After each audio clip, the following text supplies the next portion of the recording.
ఇగో రేవంత్ రెడ్డి గారు ఏమో అంటున్నారు చూద్దాం. కేసీఆర్ను విచారించాలి, ఆయనకు లై డిటెక్టర్ పరీక్షలు చేయాలి, అప్పుడే కాళేశ్వరం విషయాలు బయటకు వస్తాయి. జ్యుడిషియల్ విచారణ ఆ 3 బ్యారేజీలకే పరిమితం. ఫోన్ ట్యాపింగ్ను పట్టించుకుంటే కక్ష సాధింపు అంటారు. దీనిపై వాళ్ళు సిబిఐ విచారణను డిమాండ్ చేయట్లేదేం? రాష్ట్ర చిహ్నంలో రాచరికానికి చెందిన గుర్తులు ఉండవు. రాష్ట్ర గీతం రూపకల్పన బాధ్యత పూర్తిగా అందశ్రీ గారిదే. కీరవాణి విషయంలోనూ కూడా పూర్తిగా ఆయన ఇష్ట ప్రకారమే.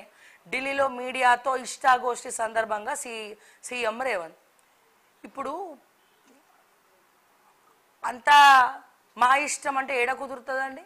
ఇప్పుడు రేవంత్ రెడ్డి గారు పోయి అందశ్రీ గారు పాట రాసింది మీరే కదా, మ్యూజిక్ డైరెక్టర్ కూడా మీరే తెచ్చుకోండి అని అంటే పోయి కీరవాణిని తెచ్చుకుంటే తెలంగాణ రాష్ట్ర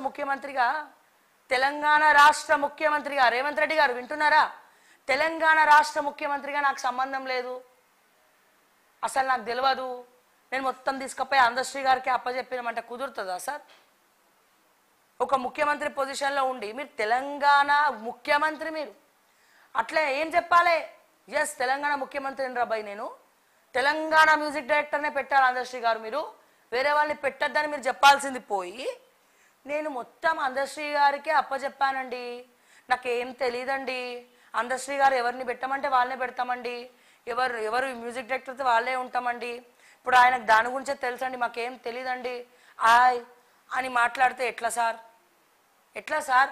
రేవంత్ రెడ్డి గారు మీరు తెలంగాణ ముఖ్యమంత్రి అండి, తెలంగాణలో ఏది జరిగినా తెలంగాణ వాళ్ళే ఉండాలి అని ఎందుకంటే రూల్ తీసుకురారు?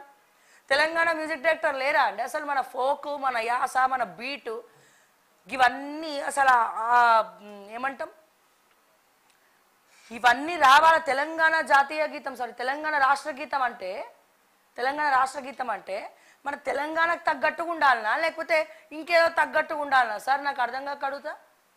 మరి ఇంత కాంట్రవర్సీ జరుగుతున్నప్పుడు మీరు అందశ్రీ గారికి చెప్పాలి కదా, అందశ్రీ గారు ఇట్లా మొత్తం తెలంగాణ పబ్లిక్ అంతా రివర్స్ అయినారండి, మనకే బ్యాడ్ నేమ్ వస్తుందండి, సరే మీకు అంతా అప్పచెప్పినా కానీ కీరవాణి గారిని పబ్లిక్ కానీ ఉద్యమకారులు కానీ ఎవరు ఒప్పుకోవట్లేదు కదండి, ఇప్పటికైనా వేరే మ్యూజిక్ డైరెక్టర్ని మారుద్దామండి అని ఒక మాట చెప్పచ్చు కదా, గది చెప్పారు. అంటే ఇక్కడ ఏంది, కర్ర విరగదు పాము చావదు వ్యవహారం చేస్తూ ఉన్నాడు మన రేవంత్ అన్న. కర్ర విరగద్దు పాము చావద్దు, అక్కడ వాళ్ళు ఉండాలి డైరెక్టరు, ఈయన చేతులు తుడుపుకోవాలి.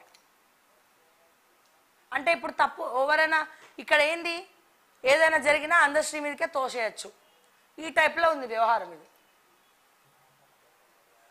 రాష్ట్ర అవతరణ వేడుకలకు సోనియా సూత్రప్రాయంగా అంగీకరించారు. ఆమె పర్యటనకు